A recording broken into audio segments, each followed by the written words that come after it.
고베 지역에서 일어났던 규모 7.2의 강진. 당시 촬영된 화면을 보면 지진의 위력이 얼마나 강했는지를 알 수 있다.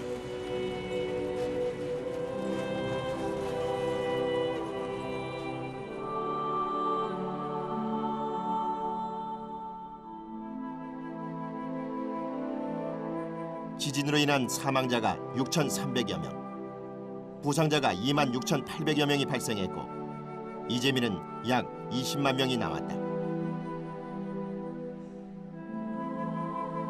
물질적 피해 규모가 1,400억 달러, 우리 돈으로 약 158조 원으로 추정됐다.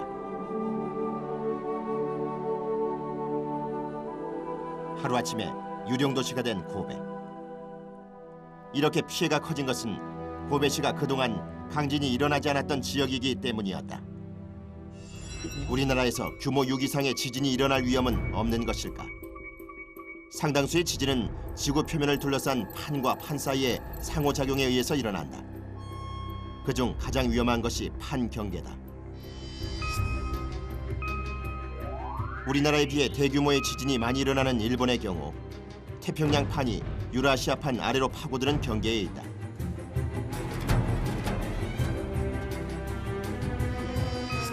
유라시아판과 인도 호주판이 만나는 경계 지역에서도 인도 호주판이 유라시아판 아래로 파고들어 강진이 자주 발생한다. 아이티와 칠레도 판 경계 지역에 위치하고 있다.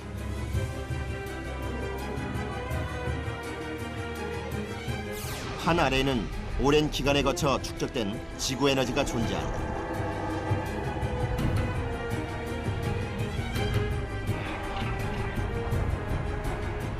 지진은 오랜 시간 에너지가 축적되다가 그 힘을 견디지 못해 지층이 끊어지면서 에너지가 퍼져 발생하는 것인다. 판과 판이 충돌하는 판 경계에는 특히 이 에너지가 많이 축적돼 있다.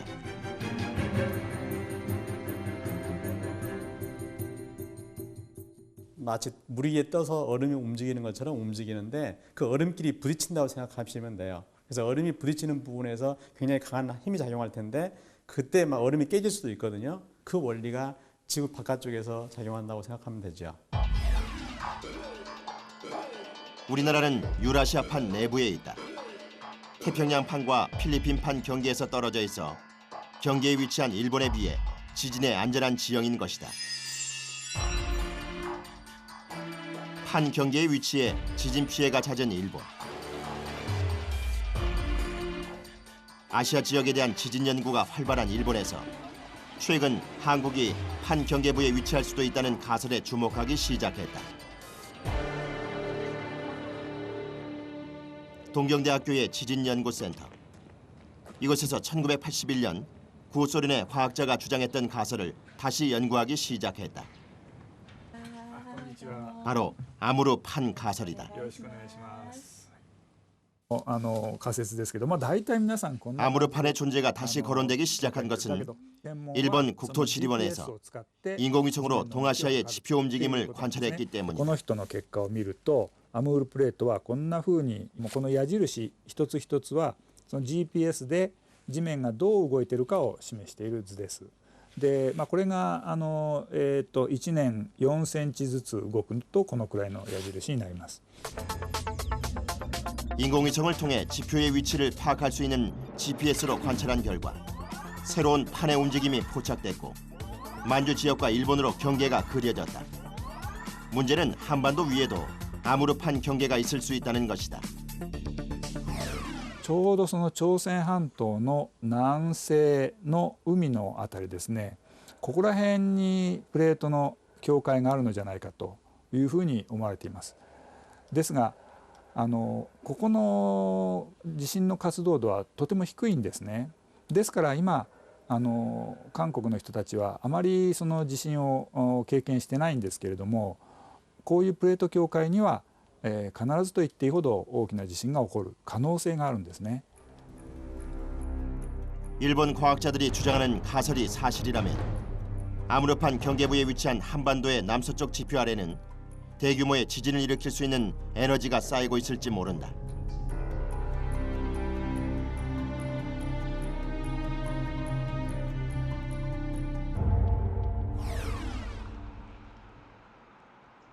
우리나라에서도 위성 항법 시스템을 이용해 한반도의 위치 변화를 연구하고 있다.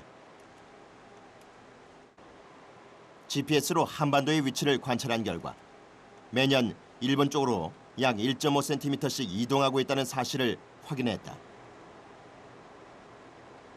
다시 말해 판의 경계 쪽으로 이동하고 있는 것이다. 우리나라도 지진이 안전지대는 결코 아닙니다. 다만 큰 그 에너지를 일본이 많이 막아주고 있을 뿐이죠.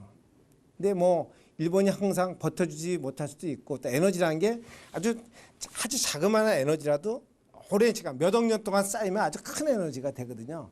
그런 것들이 어디서 또 영향을 미칠지 모릅니다. 그래서 항상 우리나라도 어떤 그 지각의 움직임을 항상 감시해야 되고.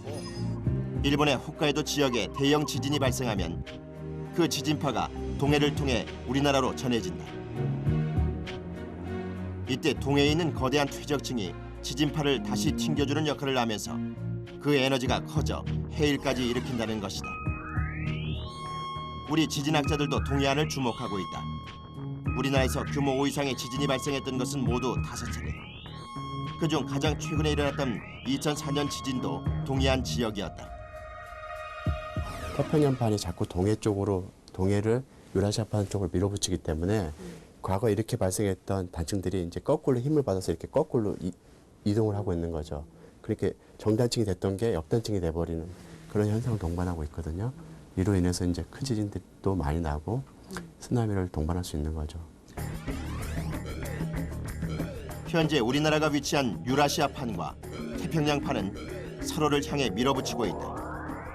그 힘에 의해 태평양판이 유라시아판 아래로 파고들었고 현재 백두산 아래까지 파고들었다는 연구도 있다.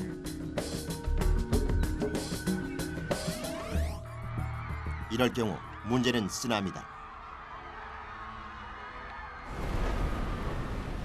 해양에서 한쪽 땅덩어리가 다른 쪽 땅덩어리로 파고들어가는 역단층 운동이 일어날 경우 해일이 일어날 수 있기 때문이다.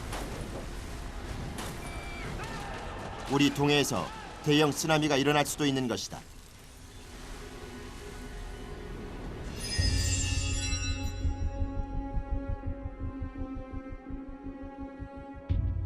또 다른 한반도의 지진 가능성은 우리 역사서를 통해 제기되고 있다. 삼국사기에는 강진으로 추정되는 지진들이 기록되어 있다.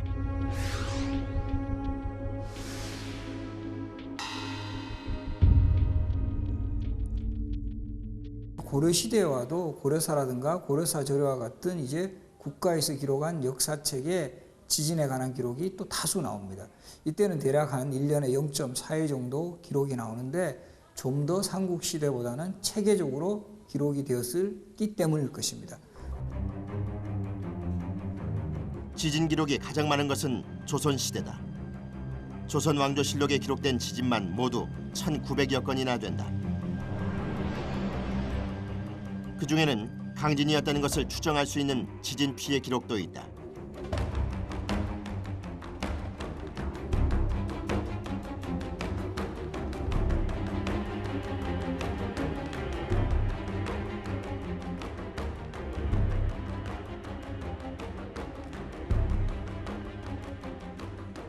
이런 역사 속의 지진은 실제 어느 정도 세기였을까?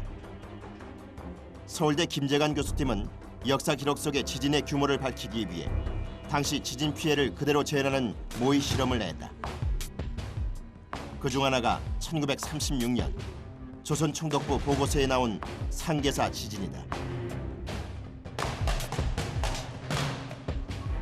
김재관 교수팀은 상계사의 탑을 재현해 모형을 만든 후 인공 지진을 만들 수 있는 진동 시험대 위에 설치했다. 그 당시에 이제 피해 상황에 나와 있는 것들 중에 하나가 이제 그 탑2가 이렇게 그 땅에 떨어진 추락한 그런 것이 기록이 돼 있었고, 그리고 이제 그 모델이 이제 그 기술이 잘 되어가 있었습니다. 그래서 이제 그 탑2가 떨어지는 것을 이제 재현을 함으로 해가지고 지진 세기가 그 당시에 얼마가 됐었는지를 알아보려고 했었습니다.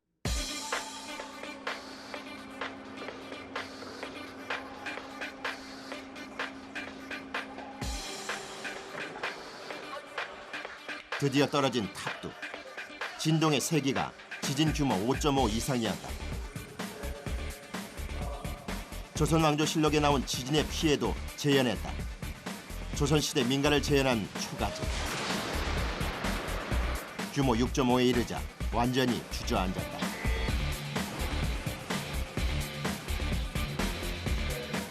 기와집의 경우도 크게 다르지 않았다.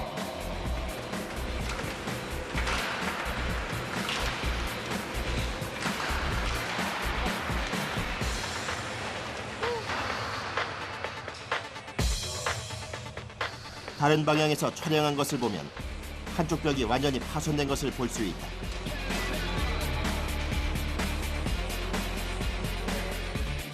초가집과 기와집의 경우 파손이 시작되는 지진의 세기는 규모 5.6, 무너지는 것은 6.5 이상이었다. 지진으로 집이 무너졌다고 기록된 조선왕조실록의 기록은 규모 6.5 정도의 지진으로 추정할 수 있다. 우리나라에서 한 번도 관측되지 않은 강진이다. 환경이 바뀌지 않기 때문에 규모 6.0 이상의 지진이 과거에 발생했다는 것은 미래에도 똑같이 발생할 수 있다는 얘기가 되는 거고요. 그로 인해서 한반도에서도 규모 6.0 이상의 지진이 발생할 확률이 아주 높다고 할 수 있습니다. 南海地震というのは100年に1回起きているんですが、次の南海地震は、一つ前の南海地震は1946年だったので、次は2040年頃、一つ前が小さかったんでこう縮まって、2030年から40年ぐらいに次の南海地震が来ると予想されているんですが、これが近づくにつれて、ストレスが日本の下あるいは韓国の下でたまりまして、で、内陸の直下型の地震の数が増えてくるだろうと予想されています。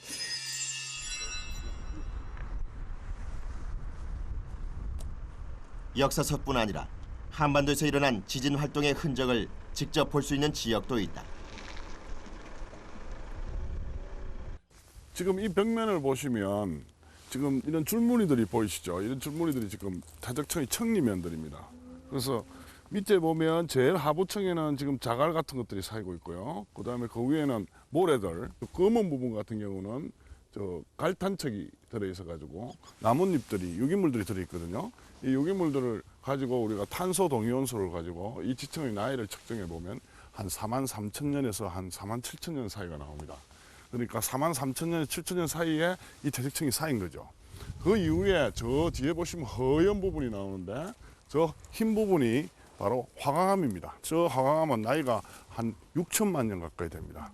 그 화강암이 이 대적층을 위로 올라타면서 덮고 있습니다.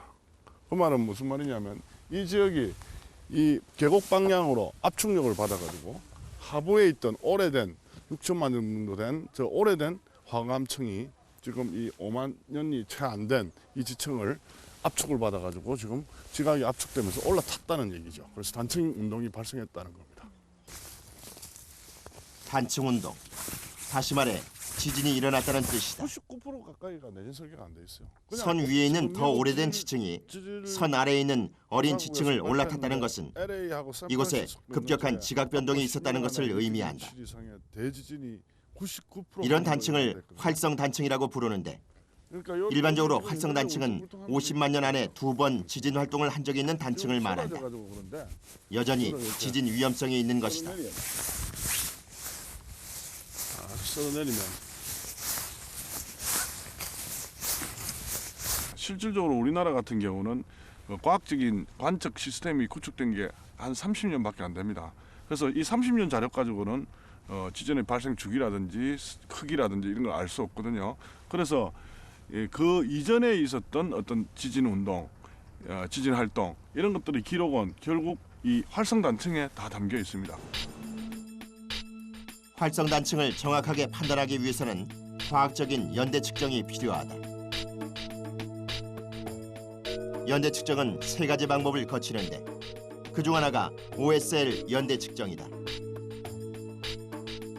OSL 연대 측정은 지층에 있는 광물이 언제 햇빛을 받았었는지를 측정해 그 지층의 나이를 추정하는 방법이다.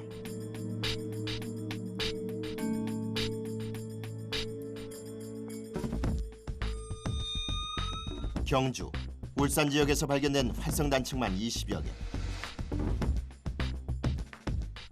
이곳뿐 아니라 전국에 더 많은 활성 단층이 분포되어 있는 것으로 추정되지만 정확한 조사는 이루어지지 않았다.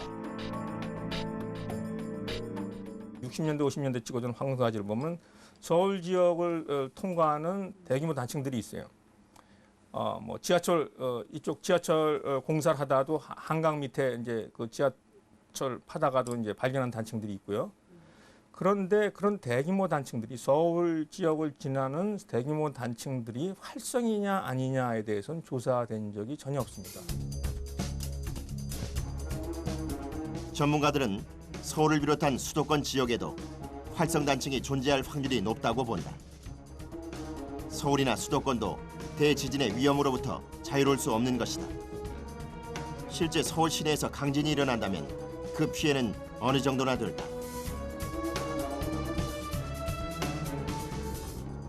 한국지진공학회는 서울 강남의 특정 지역을 대상으로 지진 피해를 추정하는 연구를 했다. 가상 지진 모델은 삼국사기에 나온 실제 지진 기록을 토대로 했다. 진앙지 남한산성 지진 규모 6.3의 지진 시뮬레이션. 그 결과는 참담했다. 지진으로 반 이상 부서지는 건물이 약 25에서 35%나 됐고 그중 완전히 무너지는 건물도 5% 정도 됐다. 우리나라 전체 건물 그 수는 약 680만 동으로 추정이 되는데요. 그 중에서 100만 동이 이제 대상이고, 그 대상에서 빠진 한 그 500만 동 이상은 지진에 대해서 이제 그 저항 능력이 약하다고 이제 봐야 되겠죠. 그렇다면 실험 대상 지역 외에 전국의 피해는 어느 정도나 될까? 제작진은 앞에 가상 지진과 같은 조건으로 모의 실험을 했다. 지진이 발생했을 때 전국의 건물 피해와 사상자 수를 예측하는 지진 시뮬레이션이었다. 집안의 가속도를 기준으로 해서 그런 가속도로 흔들렸을 때 그 건축물의 층수나 구조 형식을 고려해가지고 그 피해 함수를 저희가 만들었습니다. 그래서 그 피해 함수에 따라서 건축물의 그 총 개수를 확률적으로 이제 적분을 해서 피해를 예측하게 됩니다. 피해 정도가 색깔로 표시되는데 파란색일수록 피해가 적고 붉은색일수록 피해가 크다는 것을 의미한다. 서울, 경기 지역에 극심한 피해가 예상됐다.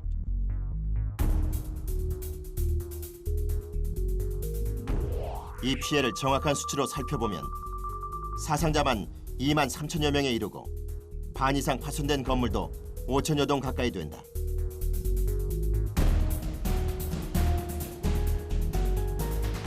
우리나라 건축물들은 대부분 지진을 대비하고 있지 않다.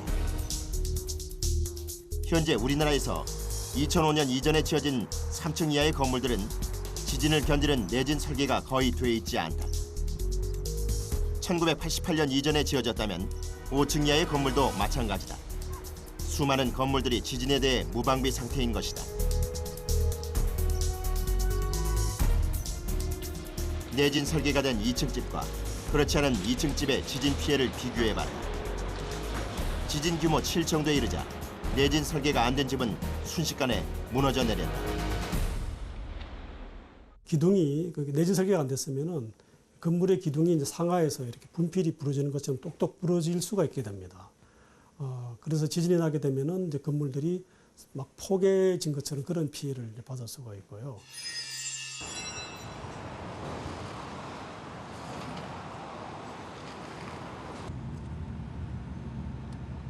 도쿄 시내에선 특이한 철 구조물을 갖고 있는 건물을 쉽게 볼 수 있다. 이런 구조물은 지진이 일어났을 때를 대비하고 있다. 건물 벽을 빽빽하게 에워싸고 있는 구조물은 내진 설계 하나로 지진이 일어났을 때 건물이 파손되는 것을 막아준다. 계속해서 지진에 대한 건축공법을 발전시키고 있는 일본. 그러나 일본이 언제나 지진에 대한 대응에 철저했던 것은 아니다.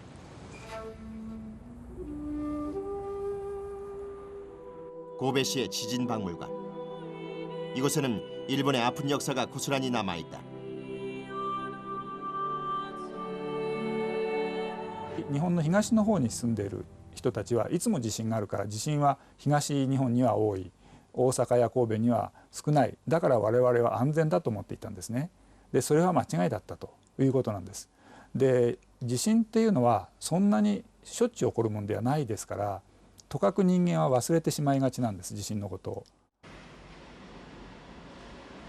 당시 인명 피해는 대부분 내진 설계가 제대로 안 된 건물들이 무너지면서 발생했다. 고베 지진의 충격은 그 후 일본의 지진 대비책을 변하게 만들었다. 그중 하나가 지진 경보 시스템의 발전이었다. 일본 기상청 지진센터.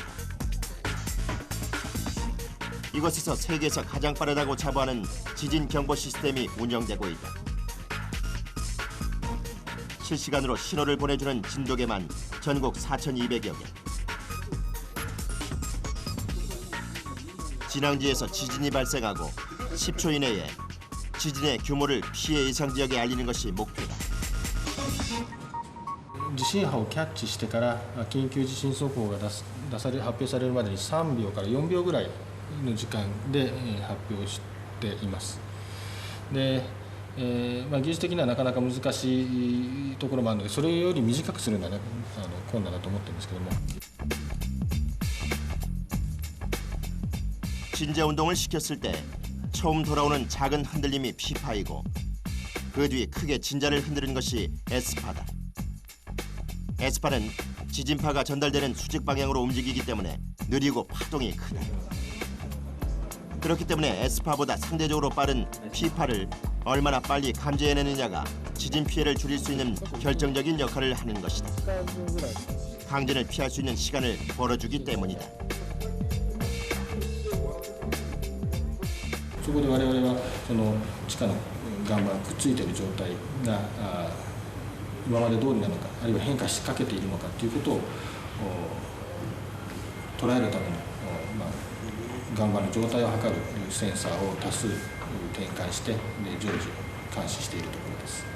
でこのくっついた状態が剥がれていくときに周りの岩盤がの力のかかり具合が変化するので、その変化の具合をキャッチすることによって、そろそろその剥がれが生じているんだろうというようなことをキャッチできれば、来たるべき大きな地震を予測できるだろうというようなそのシナリオを持っています。こちらのビルの 도쿄대 지진연구소의 한 오래된 건물. 이 건물은 최근 들어 내진 설비를 보강했다. X자의 철근이 건물을 단단히 잡아주고 있다. でこれはもう40年ぐらい経ったビルで地震が来ると多分柱がこう壊れたりするわけですけれども、それがこれつけることによって多分ほとんどなくなると思います。引っ越しせずにですね、外にだけ。 일본에서는 새로 짓는 건물뿐 아니라 오래된 건물의 내진 설계에 대한 연구도 활발하다. 여전히 지진에 취약한 오래된 건물이 남아있기 때문이다. 先生、こちらではどういう 카베야자와 교수의 실험실에는 규모 7 이상의 강진에 대한 모의 실험이 계속되고 있다. 벽 모형이 일부 파손됐지만 무너지진 않았다. ない場合は3分の1ぐらいの力で壊れます。でこれがつくことによって3倍ぐらいの力に耐えることができて、ですから割と簡単に建物の強度を上げることができるというふうに考えていただいたらいいと思います。 우리나라도 지진을 대비하는 건축 기술이 꾸준히 발전하고 있다. 최근에는 면진 기술에 대한 연구도 이어지고 있다.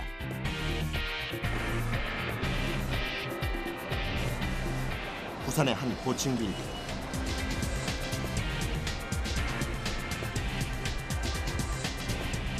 이곳에 우리나라에서 개발된 면진 장치가 있다.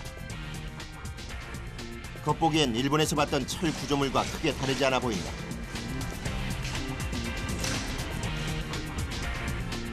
내부에서 보면 철 구조물의 상판에 사다리 모양의 장치가 있다. 이것이 일본에서 봤던 지진 제어 장치와 같은 기능을 한다.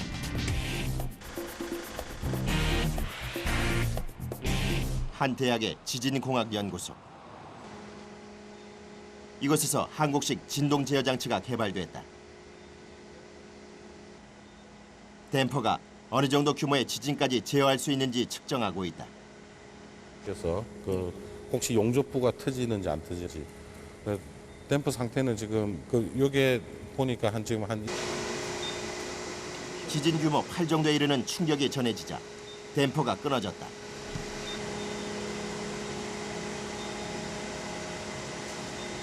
철이나 아니면 납이나 이런 것들이 변형을 하면서 이제 에너지를 흡수하게끔 하는 것이 이제 이력형 댐퍼라고 합니다. 그러니까 이제 소성 변형에 의해서 에너지를 흡수해주는 역할을 하는 것들이 있고, 굉장히 제진 장치는 다양하게 지금 개발은 되어 있습니다.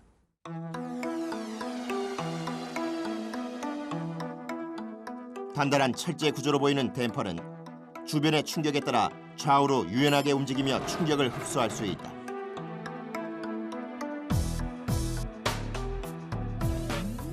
건물의 벽에 설치되면 지진이 일어났을 때 좌우로 움직이면서 실제 건물에는 지진파가 거의 전달되지 않게 하는 것이다.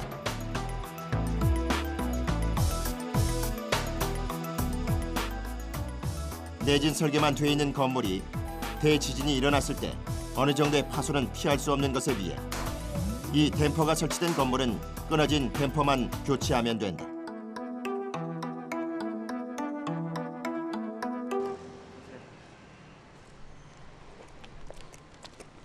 서울 시내의 한 건물.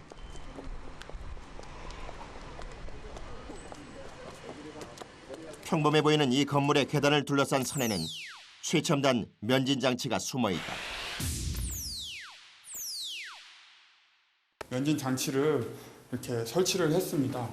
상부 구조하고 하부 구조를 완전히 분리를 시키고요. 그리고 이 면진 장치가 상부 구조를 이렇게 떠받치고 있습니다. 맨 아래층 기둥마다 설치된 이 작은 면진 장치는 강진의 충격까지 흡수할 수 있다. 물 위에 떠 있다고 생각하시면 됩니다. 땅 하부하고 건물 사이에 저희 면진 장치인 LRB를 설치를 함으로 해가지고 지진이 왔을 때 땅에서 전달되는 수평 모든 충격 하정을 그런 면진 장치에서 모든 것을 다 흡수하기 때문에 상부 구조체에는 아주 안정성이 있다고 보시면 됩니다. 지진 격리 장치라고 불리는 이 면진 장치는 건물의 맨 아래층에 위치한 지진이 일어났을 때 이 지진 격리 장치가 좌우로 흔들리면서 충격을 흡수하기 때문에 이 장치 위에 있는 건물에는 거의 충격이 전달되지 않는다.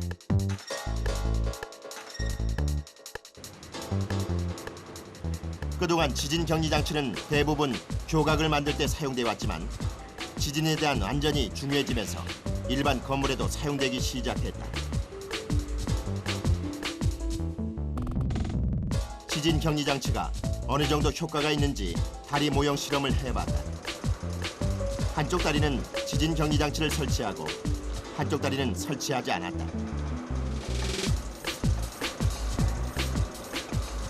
진동이 심해지면 심해질수록 양쪽 다리의 차이는 확연하게 드러난다. 지금 현행 기준상은 규모 한 6으로 설계를 하고 있습니다. 그런데 면진 같은 경우는 그거보다도 한 1000배 정도 강한 그런 에너지까지도 고려해서 설계를 하고 있기 때문에 규모 한 7, 8에서도 구조물이 이상이 없이 안전하다고 할 수가 있습니다.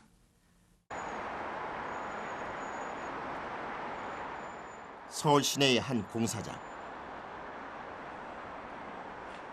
이곳에 지진 격리 장치가 설치된 주상복합 건물이 들어서고 있다. 벽을 따라 설치된 지진 격리 장치. 그런데 이 건물의 지진 격리 장치는 앞서 본 것과 다르게 맨 아래층이 아니라 중간층에 설치됐다. 본 건물 같은 경우에는 주상복합 건물로서 2층 위에가 사람이 사는 공동주택입니다. 그래서 이 공동주택에 사는 사람들을 보호하기 위해서 2층에 설치를 하게 된 것입니다. 건물의 모형을 통해 지진 경리 장치의 역할을 확인했다. 왼쪽은 지진 경리 장치를 한 건물이고 오른쪽은 하지 않은 건물이다. 양쪽 건물을 동시에 흔들었을 때 왼쪽 건물은 거의 흔들림이 없다. 건물에 설치된 지진 경리 장치는 주거 공간이 있는 상층부를 마치 얼음 위에 떠 있는 것처럼 좌우로 흔들어 충격을 흡수해준다.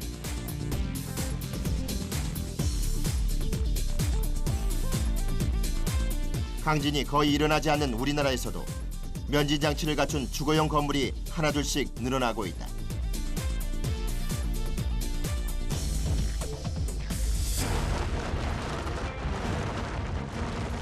한반도가 언제까지 지진 안전지대일 수는 없다. 언제 역사 속에서 벌어졌던 강진이 일어날지 누구도 예측할 수 없기 때문이다. 대자연의 분노, 지진. 과학으로 지진을 다스릴 수는 없다. 그러나 과학은 우리가 지진에 맞설 수 있는 희망의 끈을 만들어 주었다.